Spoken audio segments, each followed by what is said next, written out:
Hello दोस्तों, नमस्कार। मैं आप लोगों का हार्दिक अभिनंदन करता हूँ अपने trader by stock market YouTube channel में। तो 2 चैनल है सर, ये है और ट्रेडर बाय स्टॉक मार्केट ये है। अभी इस पे अच्छे-अच्छे वीडियो अपलोड हो रहे हैं सभी पे। ये देखिए 1.4 पहुँच गए हैं, आएगा इस पे भी 1.5 के अगेन वीडियो हो गया 1500-1400 मोटा-मोटी धीरे-धीरे पहुँच रहे हैं। अभी 3000 फिर पहुँचेंगे हम, चिंता मत करिए। वीडियो कमी नहीं होगा और ये सब वीडियो जो है ना बहुत अच्छा वीडियो है, तो इसका विशेष ध्यान रखिएगा, जिससे क्या है कि भविष्य में आपको दिक्कत ना हो। बाकी सर ये अपना टेलीग्राम है, ये फ्री टेलीग्राम है। इसको ज़रूर करिए टीवीएसएम टाटा वाले। ये स्विंग है, ये शॉर्ट स्विंग है। ये थोड़ा-सा है उसका चार्ज बस छोटा-सा है। बाकी ये मेरा नंबर है, ठीक है? इस नंबर पे आप मेरे को व्हाट्सएप कर सकते हैं और जिनको फेस पैक मँगाने की आवश्यकता है, आप मँगाइए। रिव्यू, शैम्पू और face pack. Review first class है, कहीं कोई दिक्कत नहीं है। बाकी ये अपना शॉर्ट स्विंग का और स्विंग का टेलीग्राम है, ये तो फ्री है। जो भी न्यूज़-व्यूज़ अपडेट होता है हम बता देते हैं, तो ज़रूर जॉइन करिए। चलिए आगे बढ़ते हैं। सीधे आते हैं टॉपिक के पे। आइए, तो टॉपिक क्या है? तो टॉपिक तो भैया एक ही बनता है, पोर्टफोलियो। तो आप बोलिएगा हाँ, देखिए किसी का कैसा भी हो, सबका ना वो सबसे प्यारा चीज़ है। अगर आप इससे प्यार नहीं करते हैं ना, तो फिर आपको मार्केट में रहने की आवश्यकता नहीं है। क्या होता है ना, लोगों का काम है कहना है ना? देखिए दूसरे का पोर्टफोलियो को देख के ना कभी भी क्या होता है, बहुत लोग ना वो हो जाते हैं, फ्रस्ट्रेट हो जाते हैं। अरे सर, हमारे को तो है ये नहीं है। तो भाई कहाँ से रहेगा? कमाते कितने हो? कहाँ जॉब करते हो? तो सरकारी कर्मचारी है। कितनी तनख्वाह है? तो 1 लाख चाहे 90,000 रुपए आपका तनख्वाह है। अच्छा, कितना? तो सर हाथ में कट-उट के मान लीजिए 70,000 मिलता है, चाहे 60 65,000 मिलता है सर कट-उट के। तो अच्छा 65,000 मिलता है, तो 65,000 में क्या करते हो? तो सर 65,000 में क्या करेंगे?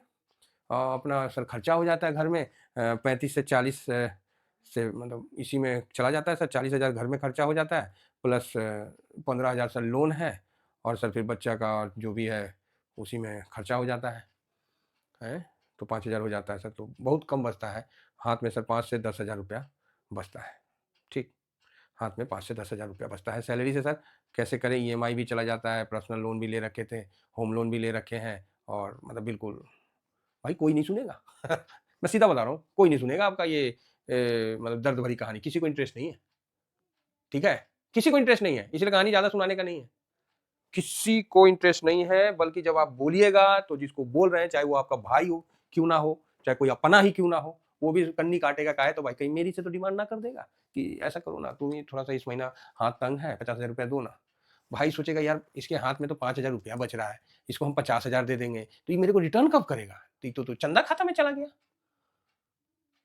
ठीक है? तो ये भी बात सही है। तो प्लीज़ आप अगर इस स्थिति में हैं, तो अपने आप को निकालिए, अपग्रेड करिए। इस तरह से गाना गाने से कुछ नहीं होगा। अपना स्किल बढ़ाइए, अपने में क्या बोलते हैं उसको, कुछ ऐसा करिए और ज़्यादा करने का नहीं तो फिर खर्चा कम करिए ना, सिंपल सी बात है।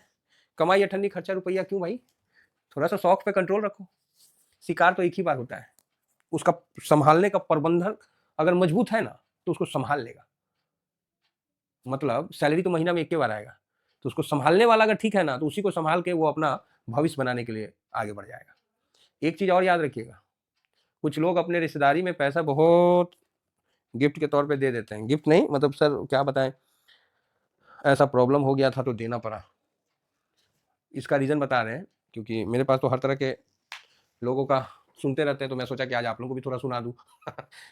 क्या है ना, कुछ लोग जो है ना अपने रिश्तेदारी में पैसा दे देते हैं। मान लीजिए प 20,000, 5 लाख, 15 लाख तो दे देते हैं, फिर वो मिलता नहीं है। और वो रिश्तेदारी ऐसा रहता है जो आपका अपना रहता है। आप वहाँ से लड़ाई भी नहीं कर सकते हैं, केस भी नहीं कर सकते हैं। केस करिएगा तो और मुँह फूला-फूली हो जाएगा, ठीक है? इसका विशेष ध्यान रखिएगा, खासकर आपको कहीं दूर नहीं जाना पड़ेगा, अपना ही समझ गए ना? तो विशेष ध्यान रखिएगा कि आप जिसको दे रहे हैं ना, तो आप एज़ ए बैंकर की तरह सोचिएगा। उनसे कुछ सिक्योरिटी तो नहीं ले पाइएगा, उनसे सिक्योरिटी तो नहीं ले पाइएगा ना, मान लीजिए आपका साले है, चाहे कुनो है, ससुराले में, तो सिक्योरिटी तो नहीं ले पाइएगा। लेकिन ये एक चीज़ ज़रूर देखिएगा कि उसका कमाई क्या है, ठीक है? अगर वो सरकारी कर्मचारी जैसा मतलब जो भी है नब म सत 80,000 रुपए जो भी कमाता है और 65,000 रुपया उसके हाथ में मिलता है और उसके हाथ में 5,000 रुपया भी नहीं बचता है, तो उसको आप लोन देने से मतलब उसको आप दीजिएगा ना, तो समझिएगा कि आप चंदा दे दिए हैं, ठीक है? उसके बाद आप उम्मीद मत करिएगा, फ्रस्ट्रेट हो गए। तो ये चीज़ को भी ध्यान रख के चलिएगा लाइफ़ में कि कभी भी वो दे दिया, नहीं तो उसी हिसाब से उसको फिर मदद करिए। वो ज़्यादा माँगेगा तो आप मना कर दीजिए। क्यों? क्योंकि आपको पता है कि जो भी जाएगा वो चंदा ही जाएगा, क्योंकि अगला तो पहले ही डिप्रेशन में है। तो इसका भी विशेष ध्यान रखिएगा। चलिए, ये सब चीज़ बताने की आवश्यकता तो नहीं होती है, लेकिन लाइफ है और हम चाहते हैं कि अपने टीवीएस में फैमिली मेंबर से ये सब चीज़ पे चर्चा करते रहें। तो किसी भी गलती से भी उधार लेने की कोशिश नहीं करना है, ऐसा अपना मतलब व्यू पहले से ही बना के चलना है। आगे बढ़ते हैं और अभी हम बात करते हैं पोर्टफोलियो पे। तो देखिए, पोर्टफोलियो तो अपना अपडेट करना ही करना रहता है। पोर्टफोलियो जैसे प्रीवियस ईयर, पिछला साल, जैसे बैक ईयर या प्रीवियस ईयर, चाहे छोड़िए ना, हम लोग तो देसी आदमी है ना, देसी तरीका से लिखेंगे, ज़्यादा कागज नहीं, वो सब वर्ड नहीं यूज़ करना, कागज वाला। 2025 क्या रिटर्न बना, ठीक? आप बोले सर मेरा, चाहे मैं ही बोला मेरा 31.42 समथिंग इसी के आसपास, चाहे 32 के आसपास, देखना पड़ेगा, यही रेंज में मेरा रिटर्न बना। तो आप बोलोगे सर ये तो बहुत बढ़िया रिटर्न बना, मार्केट तो 10% 12% दिया निफ्टी, आपका तो इतना बड़ा। हाँ, जो बना है सो बना है भाई, किसी को डाउट है तो दूर कर देंगे, कुछ अमाउंट पेड करिए, हम सारा चीज़ आपको दिखा देंगे कि हाँ भाई बना है कि नहीं बना है। सिंपल सा बात है, हमें कोई दिक्कत नहीं है। हम दिखा देंगे। तो अब आप लोगों का ही बना है, ऐसा नहीं है कि आप लोगों का नहीं बना है। तो अब आ जाता है, ये तो बीत गया, ये तो बीत गया। अब 2026, 1 साल का तो आपने रिटर्न मार लिया, चलो अब दूसरा साल, मान लीजिए आपने पिछला साल जागा है, तो अब दूसरा साल आ गया। अब इस साल भी तो आपको रिटर्न बनाना पड़ेगा। तो रिटर्न बनाने के लिए तो आपको काम उसी तरह से अपने माइंड को काम में लगाना पड़ेगा। जानते हैं, जो आदमी मेहनत करता है ना, मैं आपको बता देता हूँ, जो आदमी लोग आप देखते होंगे कि सर मतलब मेहनत करने से पैसा आता है, तो मेहनत तो गधा करता है। तो गधा तो पैसा वाला होना चाहिए। बात समझ रहे हैं? तो मेहनत में अंतर है। ये आचार्य चाणक्य ने बताया था, मैंने इसीलिए आप लोगों को बोला। मेहनत वही करता है जो कामचोर होता है, वही आपको पसीना बहाता हुआ दिखता है। तो आप बोलिएगा क्या मतलब है? यस, परफेक्ट है। मेहनत वही करता है जो कामचोर होता है और अपने को वो पसीना बहाना पसंद करेगा, लेकिन दिमागी मेहनत करना थोड़ा-सा भी नहीं पसंद। नहीं, नहीं, ये सब चीज़ हमको समझ में नहीं आता है। हम मेहनत कर लेंगे, हम रोजी-रोटी कर लेंगे, कमा लेंगे, खा लेंगे। बात समझ रहे? उसको बोलो कि थोड़ा-सा दिमाग को स्ट्रगल करो, थोड़ा-सा एक कैलकुलेशन में ध्यान दो, इसको यहाँ बेचो, यहाँ अरे ना, ना, ना, इतना नहीं होता है हमसे, हम ठीक है, हम नौकरी करेंगे, हम म्यूचुअल फंड में डाल के अपना मज़े करेंगे। अरे भाई क्या है? तो समझे, जो मेहनत करता है फिज़िकली, वही सबसे बड़ा कामचोर होता है, क्योंकि उसको रियल मायने में मेहनत करना ही नहीं चाहता है। वो अपने माथा पे थोड़ा-सा भी स्ट्रेस देना ही नहीं चाहता है अपने दिमाग पे।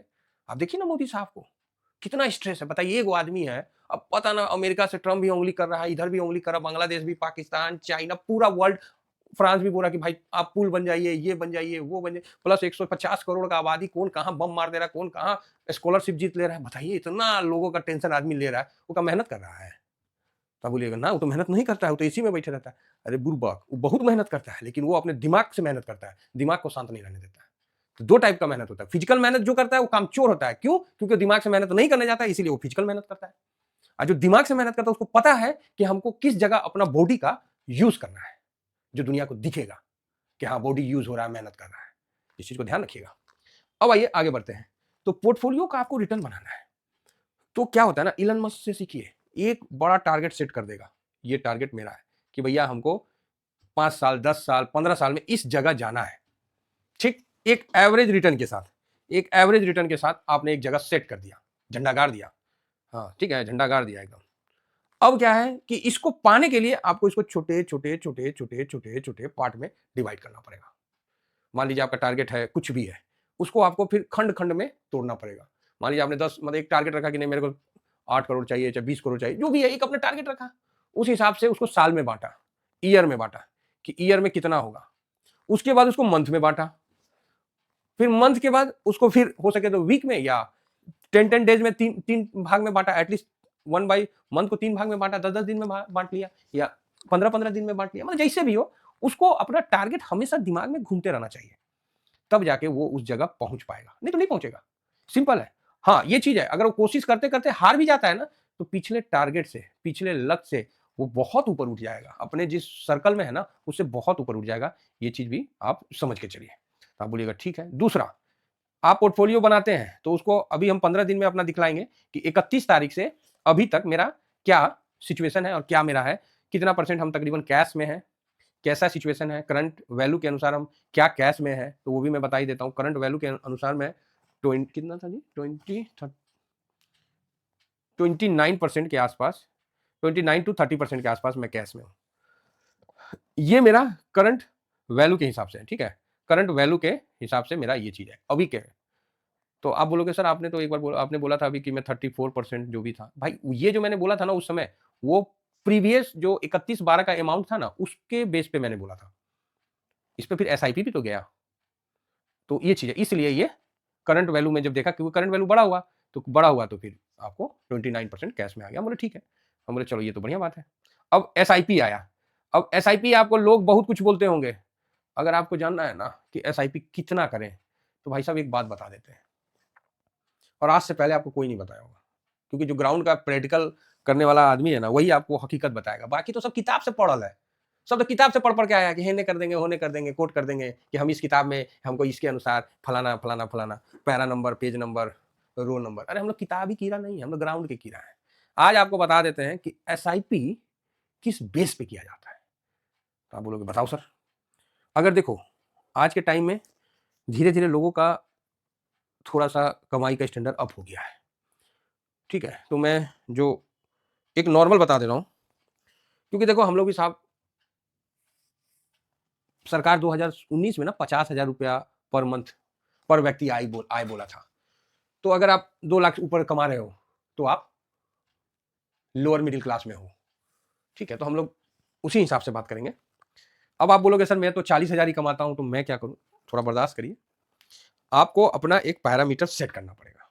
हर चीज का सोल्यूशन है, लेकिन आपका वही है, काम चोरी वाला दिमाग लगाएगा। अरे सर हम तो कमाइए नहीं रहे, 40,000 कमा रहे, 50,000 खर्चा कर रहे हैं। अरे तो 10,000 कहां से ला रहा है नहीं सर 40,000 कमा रहे हैं, मेरा 35,000 खर्चा हो जा रहा है। तो खर्चा कम करो या तो कमाई बढ़ाओ, दो में से काम करो। देखो दिमाग को खपाना, दिमाग नहीं चलाइएगा तो शरीर चलाना पड़ेगा, और शरीर चलाने से लक्ष्मी नहीं आती। लक्ष्मी उसी के पास आके टिकती है जहां सरस्वती का निवास हो, ठीक है। मतलब जो सरस्वती का मतलब ये नहीं कि किताबी कीड़ा, अरे प्रभु बुद्धिमान, समझे, ज्ञानवान। ज्ञानवान का मतलब ये नहीं है कि आप कोई डिग्री ले लिए तो बहुत बड़ा ज्ञानवान हो गए, नहीं, समझ गए इस चीज को। चलिए आगे बढ़िए। तो यहाँ एसआईपी का मैं बता रहा हूं, एसआईपी आपको वही करना है जो आपका गोल्ड प्राइस है। आप बोलोगे यार ये तो गजब बात बोल दी आप। हाँ, 10 ग्राम गोल्ड का जो रेट रहेगा वही एसआईपी जाएगा पर मंथ। अब आधा आदमी बोलेगा अरे कहा सर आप भी, सुन लीजिए मेरी बात, बता रहा हूं समझिए। जिस तरह जो 1.5 लाख कर सकते हैं वो अपना 1.5 लाख एसआईपी करिए, कोई प्रॉब्लम नहीं है। जो सोचते हैं ना कि सर मेरा 1,20,000 हो रहा है, 1,30,000, भाई आप 1.5 करो ना, सीधा गोल्ड का हिसाब रख लो। गोल्ड बढ़ा आपको करना पड़ेगा, आपको उतना ही बढ़ाना पड़ेगा एसआईपी। गोल्ड गिरा तो आप भी शांत रहिएगा, गोल्ड का बराबर एसआईपी करना शुरू कर दीजिए पोर्टफोलियो में। आपको कभी डाउट नहीं होगा, कभी सोचिएगा ना कि कितना एसआईपी करना है। गोल्ड का क्या भाव चल रहा है जी, अच्छा 1,40,000, चलो जी 1,40,000 एसआईपी करना महीना, बहुत क्लियर है। अब कुछ आदमी बोलेंगे जो नए होंगे, बोलेंगे सर मेरा तो कमाइए है 50,000 रुपया, तो हम कहाँ से करें। भाई आपके लिए भी सोल्यूशन है, आप उस हिसाब से लो ना। जिस तरह प्रकृति में हाथी के लिए खाने में खूब ज्यादा राशन लगता है, हाथी इतना खाएगा, तो बकरी है तो उतनी कम खाएगा, ठीक है। अनाज तो सबके लिए है ना, प्रकृति ने तो सबको अनाज दिया है। तो मेरा भी यही कहना है कि मैं आपको सोल्यूशन पूरा देता हूं, आप उसमें कितना इफर्ट कर सकते हो आप देख लो, और कमिटमेंट कर लिए तो तोड़ना नहीं। तो 10% मान लीजिए किसी का कम है, तो जो बोले मतलब कोई सोचेगा कि नहीं हम 5 ग्राम के बराबर करेंगे एसआईपी, कोई सोचेगा कि नहीं हम 3 ग्राम के बराबर, तो आप अपने 1 ग्राम से कम का एसआईपी मत करिएगा, ठीक है। उससे मतलब, और एसआईपी ऐसा करिए ना कि आपको तकलीफ हो कि नहीं, हाँ, और लेकिन वो तकलीफ आपका मंथ एंड में जब उसको देखे कि हाँ हमने इतना कर दिया तो मन खुश हो।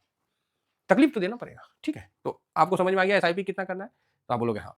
चलिए चलिए वीडियो लंबा हो गया, इसीलिए इसका ना पार्ट 2 में कन्वर्ट कर देते हैं, क्योंकि एसआईपी कितना करना है गोल्ड के साथ वो तो समझ में आ ही गया। साथ में मंथली में कैसे कोई भी टारगेट सेट करें, उसको फिर ईयरली डिवाइड करके फिर 12 मंथ से जो बताया वो कैसे, सारा कैलकुलेशन आपको बता देता हूँ। शुरू का आपको 4-5 साल दिक्कत होगा, बाद में फिर स्मूथली चलता है, ठीक है। आगे जरूर सेकंड पार्ट देखिएगा। थैंक यू, जय हिंद, जय भारत।